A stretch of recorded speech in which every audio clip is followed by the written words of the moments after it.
Britain के प्रधानमंत्री का कैसे होता है चुनाव? ब्रिटेन में नहीं है कोई भी लिखित संविधान। आखिर कैसे चलती है सरकार? प्रधानमंत्री की क्या हैं शक्तियां? इंग्लैंड में आम चुनाव 2024 के नतीजे सामने आ चुके हैं। इस बार के चुनाव में कंजर्वेटिव पार्टी की बुरी हार हुई है और लेबर पार्टी ने बहुमत के साथ जीत दर्ज की है। लेकिन शायद ही आपको पता हो कि ब्रिटेन का कोई भी लिखित संविधान नहीं है, लेकिन फिर भी वहां कानून के मुताबिक ही सरकार चलती है। इस वीडियो में इन्हीं सब बातों को जानेंगे, साथ ही इस बात की भी चर्चा होगी कि ब्रिटेन के पीएम का चुनाव कैसे होता है, प्रधानमंत्री के पास कितनी शक्तियां होती हैं और ब्रिटेन के राजा या रानी से कैसे ये शक्तियां उनके पास आईं। दरअसल इंग्लैंड की संसद का अस्तित्व 7 शताब्दियों से भी अधिक पुराना है। इसे सांसदों की जननी की संज्ञा भी दी जाती है। इंग्लैंड के संविधान से संबंधित दस्तावेजों के समूह को मैग्ना कार्टा या इंग्लैंड की स्वतंत्रता का महान चार्टर माना जाता है, जिसे बैरन द्वारा तैयार किया गया था और 1215 में किंग जॉन ने स्वीकृति दी थी। दुनिया के अन्य संविधानों की तरह ब्रिटेन के संविधान का आज तक कोई भी डॉक्यूमेंटेशन नहीं किया गया है। बता दें कि ब्रिटिश सरकार प्रणाली एक असंहिताबद्ध संविधान पर आधारित है, जिसका अर्थ है कि वह किसी एक दस्तावेज में निर्धारित नहीं है। ब्रिटिश संविधान में कई दस्तावेज शामिल हैं।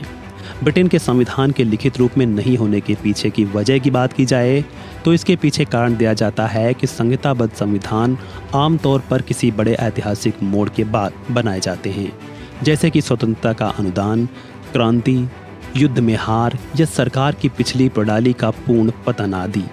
लेकिन इनमें से कोई भी चीज़ ब्रिटेन के साथ घटित नहीं हुई है।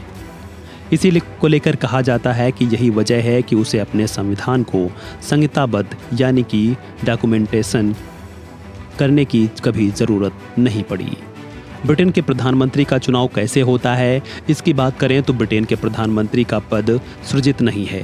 कहा जाता है कि यह संसद के कई अधिनियमों, राजनीतिक डेवलपमेंट्स और इतिहास की दुर्घटनाओं के कारण कई सौ वर्षों में धीरे धीरे और व्यवस्थित रूप से विकसित हुआ है।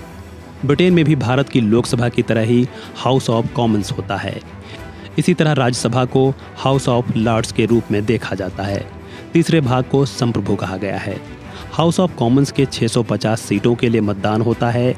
इसमें से जिस किसी भी राजनीतिक दल को 326 सीटों पर जीत मिल जाती है या उसे इतने जीते हुए प्रत्याशियों का समर्थन मिल जाता है तो उसके नेता को राजा या रानी सरकार बनाने का निमंत्रण देते हैं। ब्रिटेन में भी भारत की तरह कई राजनीतिक दल हैं। हालांकि कंजर्वेटिव पार्टी और लेबर पार्टी को मुख्य राजनीतिक दल के रूप में देखा जाता है। ब्रिटेन के प्रधानमंत्री की शक्तियों की बात करें तो प्रधानमंत्री को सरकार के प्रमुख होते हैं। प्रधानमंत्री कैबिनेट की अध्यक्षता करते हैं और अपने मंत्रियों का चयन भी करते हैं। साथ ही प्रधानमंत्री राजकोष के प्रथम स्वामी और राष्ट्रीय सुरक्षा के लिए भी जिम्मेदार होते हैं। फिलहाल इस वीडियो में इतना ही। खबरों से जुड़े अन्य अपडेट्स के लिए बने रहें वन इंडिया के साथ।